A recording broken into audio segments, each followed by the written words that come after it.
Patuloy na nagsasagawa ng imbestigasyon ang mga awtoridad kaugnay ng insidenteng kinasangkutan ni Barangay Captain Oscar Bucol Jr.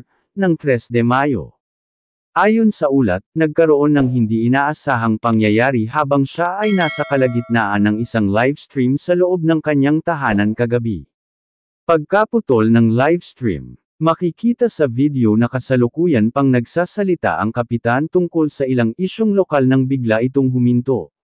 Dahil dito, marami sa mga manunood ang nagulat at agad na nagkomento upang alamin ang nangyari at makapanawagan ng tulong. SOCO at pulisya, agad na kumilos. Tuldok. Agad na nagtungo sa lugar ang mga tauhan ng Scene of the Crime Operatives, SOCO, upang magsagawa ng masusing pagproseso ng ebidensya. Kasabay nito, nangongolekta rin ang pulisya ng impormasyon mula sa mga residente at posibleng saksi upang malinawan ang kabuuang pangyayari.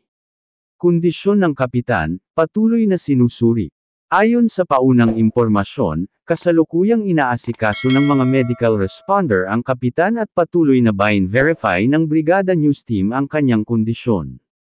Wala pang inilalabas na opisyal na detalye ang ospital habang nagpapatuloy ang pagsusuri. Motibo at pangyayari, iniimbestigahan pa. Hindi pa naglalabas ng pinal na pahayag ang mga awtoridad tungkol sa posibleng motibo o kung sino ang maaaring may kinalaman sa insidente.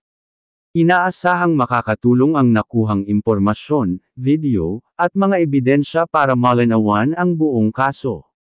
Komunidad, umaasang malulutas ang pangyayari. Tuldok. Nagdulot ng pag-aalala sa mga residente ang insidente, ngunit umaasa ang marami na agad itong maaaksyonan at maliliwanagan sa lalong madaling panahon.